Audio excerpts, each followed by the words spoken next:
राजधानी से 34 किलोमीटर दूर खैरखूंट गांव के विकास का मॉडल आसपास के दूसरे गांवों के लिए एक नया आयाम पेश कर रहा है। ग्रामीण अपने ही संसाधनों से आत्मनिर्भर होने की ओर बढ़ रहे हैं। खेती जैविक हो रही है, चूल्हे गोबर गैस से जल रहे हैं, मवेशियों को गौठान मिल गया है, उनके गोबर से खाद भी बन रही है जिसे किसान सस्ते में खरीद कर ले जा रहे हैं। गाँव की तस्वीर धीरे धीरे बदलने लगी है। आज हम इसी खैरखूंट मॉडल की आपको तस्वीर दिखाते हैं।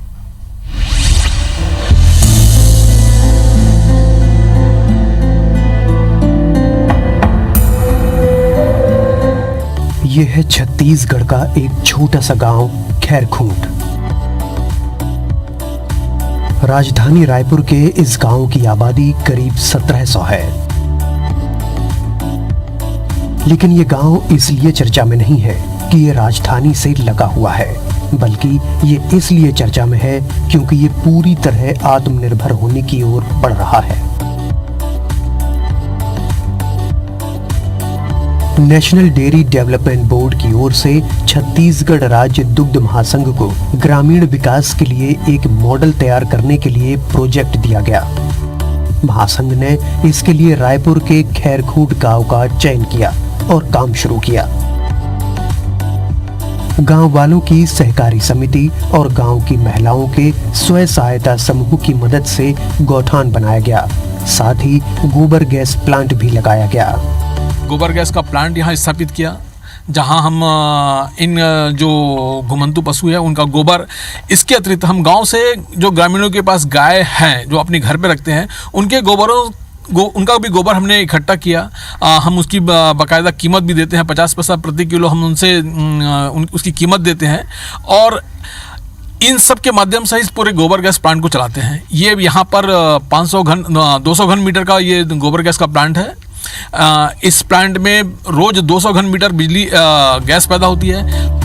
गोबर गैस प्लांट से रोजाना सुबह शाम गैस की सप्लाई के लिए गांव के 130 घरों तक गैस पाइपलाइन बिछाई गई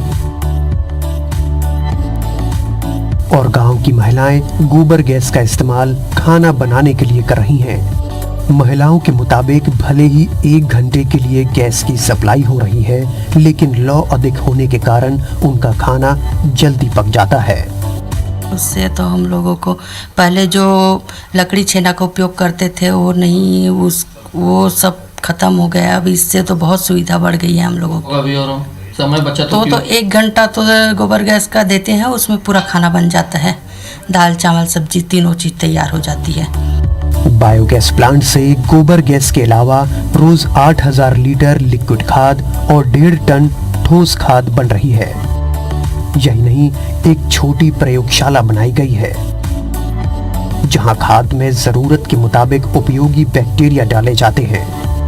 खेतों की मिट्टी का परीक्षण कर उसके मुताबिक खाद में पोषक तत्व डाले जा रहे हैं ताकि उसे और अधिक उपजाऊ बनाया जा सके। इसके अलावा गौठान में लगे सोलर पैनल से 20 किलोवाट बिजली पैदा हो रही है। आधी बिजली प्रोजेक्ट चलाने के काम आती है और आधी गांव में सप्लाई के लिए ग्रिड में डाली जा रही है।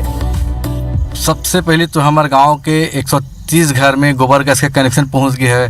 हमारा खाना बनाए बहुत सुविधा हुआ था भाई। उन्हें एक बात का हुआ था कि जन गोबर के जन स्लरी है भाई, सूखा खाद और लिक्विड खाद एला अपन खेत में डाला था। एक से पशुपालन जिनका था एक गोबर के आवश्यकता पूर्ति के बाद हम यहाँ पे गौठान के निर्माण करे हैं। गौठान में मवेशी रखते हैं तो मवेशी के खिलाफ चारा, तो चारा की व्यवस्था कौन कर ही गाँव के हमारे जिन ग्रामीण महिला स्व सहायता समूह है वो मतलब हमन है 2-2 एकड़ 3-3 एकड़ करके हमन जमीन देवा था। तो एकड़ से मतलब कम से कम 200 से 250 महिला मतलब रोजगार के साधन उपलब्ध हो गए।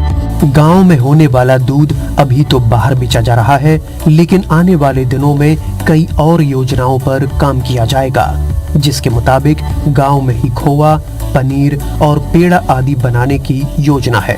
विकास के खैरखूंट मॉडल को आसपास के गांव में बड़ी दिलचस्पी से देखा जा रहा है। लोग इसे देखने आ रहे हैं। इनमें से कई किसानों ने तो अपने खेतों में जैविक खाद का इस्तेमाल शुरू कर दिया है। ये सिलसिला चलता रहा तो ये मॉडल छत्तीसगढ़ ही नहीं पूरे देश के गांव की तस्वीर बदलने वाला साबित हो सकता है। केंद्र सरकार की आत्मनिर्भर अभियान हो या छत्तीसगढ़ शासन की नरवा गरुआ गरुआ बाड़ी योजना, दोनों ही कंसेप्ट में खैरखुर्द गांव का ये मॉडल फिट बैठ रहा है। आवश्यकता इस मॉडल को अपनाने की है ताकि ग्रामीण अर्थव्यवस्था को और मजबूती प्रदान की जा सके। कैमरामैन संजीव सिन्हा के साथ स्टार जैन, IBC 24 रायपुर।